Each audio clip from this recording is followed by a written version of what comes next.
Anda kembali bersama kami dalam Kominfo Newsroom. Pemirsa, kabar baik bagi Anda, pelaku industri kecil. Kementerian Perindustrian sedang menyiapkan fasilitas pemeriksaan TKDN secara gratis.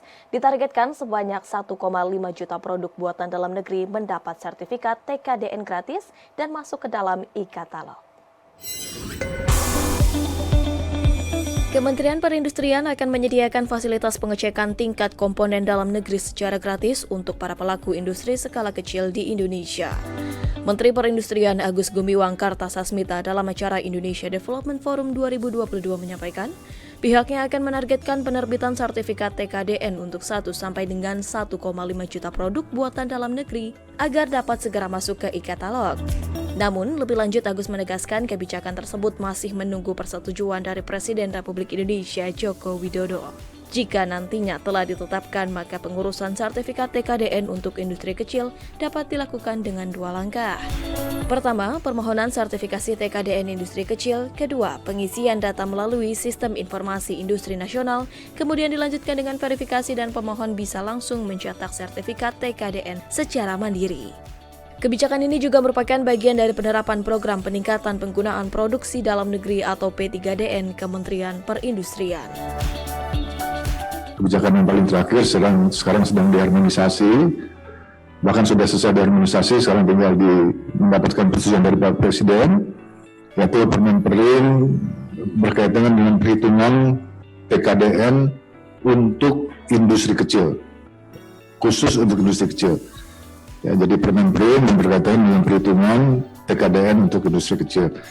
Prinsipnya dari Permen Perin ini adalah yang pertama, industri kecil bisa melakukan self-assessment, perhitungan terhadap nilai TKDN dari produknya, dan setelah itu mereka menginput di dalam data kami, SIMAS, dan dalam Permen Perin ini dipastikan dalam 5 hari, paling lama, sertifikasi dari TKDN itu akan terbit, dan juga yang terpenting, semua proses ini adalah free of charge. Jadi industri kecil tidak dikenai atau tidak dipungut biaya sebesar pun untuk mendapatkan sertifikasi. Ini tujuan kita adalah sebesar-besarnya, sebanyak-banyaknya kita mengejar dalam waktu dekat sekitar 1 sampai 1,5 juta produk bisa masuk e-katalog, ya, sehingga produk-produk dalam negeri bisa didorong dalam program P3DN.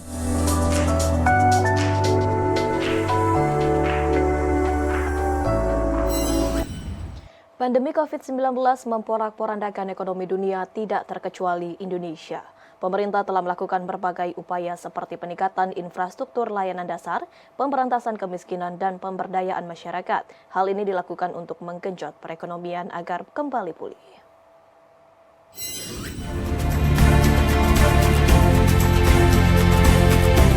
Pandemi COVID-19 telah mengguncang perekonomian dunia. Hal tersebut akan mempengaruhi pembangunan yang inklusif dan berkelanjutan di Indonesia. Hingga saat ini, pemerintah telah melakukan berbagai upaya untuk menggenjot perekonomian Indonesia, seperti peningkatan pembangunan infrastruktur pelayanan dasar, pemberantasan kemiskinan, hingga pemberdayaan masyarakat.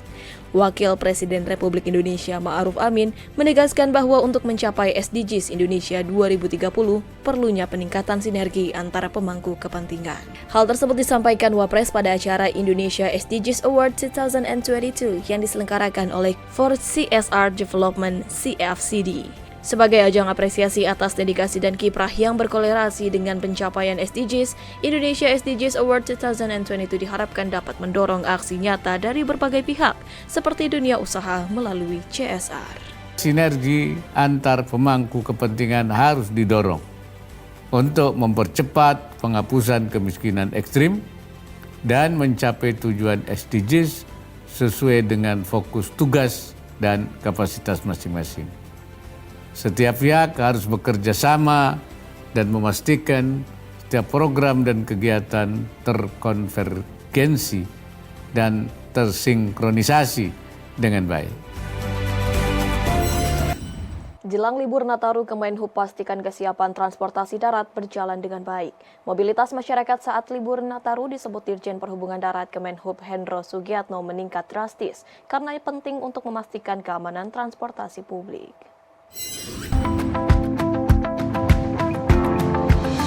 Menjelang libur Natal 2022 dan Tahun Baru 2023, Kementerian Perhubungan menginstruksikan seluruh personel untuk memperkuat koordinasi agar pergerakan angkutan umum libur Natal dan Tahun Baru berjalan dengan baik. Hal itu disampaikan Dirjen Perhubungan Darat Kemenhub Hendro Sugiyatno dalam rapat kerja bidang perhubungan darat di Surakarta pada Selasa kemarin. Terdapat 3 pokok bahasan utama dalam rapat itu, yakni keselamatan transportasi darat, odol, dan pengerahan rencana operasi angkutan Natal dan Tahun Baru 2022-2023. Pasalnya selama masa liburan tersebut, diprediksi mobilitas penduduk Indonesia meningkat dan rawan kecelakaan. Dirinya menegaskan Balai Pengelola Transportasi Darat, Kepala Dinas Provinsi, Kota, dan Kabupaten untuk bertugas dan bertanggung jawab dengan baik mempersiapkan transportasi darat dan lalu lintasnya.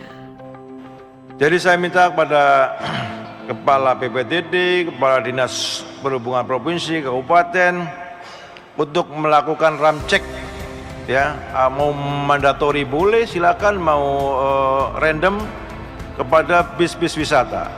Masukkan ke terminal, masukkan ke UU PPKB atau tempat mana di jalur-jalur wisata harus dicek betul tentang bis-bis wisata dan berikan penjelasan kepada penumpangnya bahwa kita sedang melakukan pengecekan untuk keselamatan Bapak dan Ibu sekalian. Dikomunikasikan dengan baik sehingga masyarakat yang naik bis pariwisata akan mengapresiasi kepada kita bahwa kita memperhatikan keselamatan bagi saudara-saudara kita melakukan wisata dengan bis wisata. Tolong dilaksanakan itu sehingga kita bisa mengurangi dampak kecelakaan yang diakibatkan bis pariwisata yang secara teknis tidak memenuhi syarat. Jelang pemilu 2024, Menkominfo Johnny G. Plate melakukan tanda tangan nota kesepahaman antara Kominfo dan juga KPU. Kerjasama ini akan berfokus pada potensi serangan siber saat pemilu 2024 berjalan. Menkominfo menilai KPU perlu menjaga legitimasi hasil pemilu serentak 2024 demi terciptanya pemilu yang aman dan damai.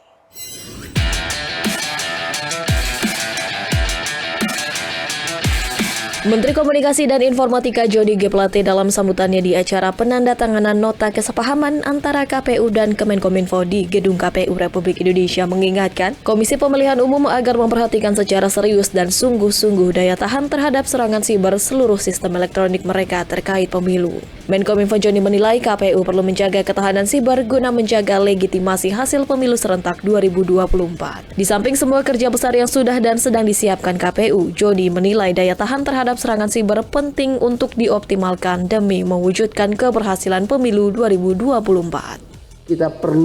KPU perlu memperhatikan secara serius dan sungguh-sungguh daya tahan terhadap serangan cyber di semua sistem elektroniknya. Saya minta Pak Semi untuk memberikan bantuan, ya, kerjasamanya untuk melakukan penetration test, ya, menguji kemampuan dan daya tahan, ya, teknologi enkripsi, ya, di dalam semua endpoint dan infrastruktur yang ada di KPU, sehingga kita punya kekuatan yang memadai untuk menahan, ya, serangan-serangan cyber yang berlangsung setiap saat ini, ya, dengan berbagai maksud dan tujuannya. Keberhasilan ini sangat menentukan legitimasi output pemilihan umum itu sendiri, sangat penting karena ini berkaitan dengan kepercayaan masyarakat.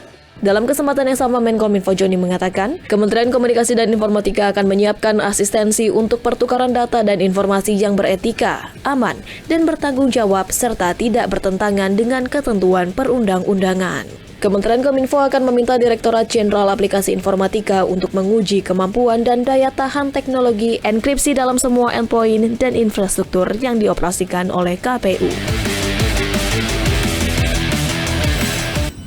Pemirsa, usai jeda kami akan kembali dengan informasi dialog membangun edukasi kebencanaan sejak dini bersama rekan saya Mona Azharenisak sesaat lagi.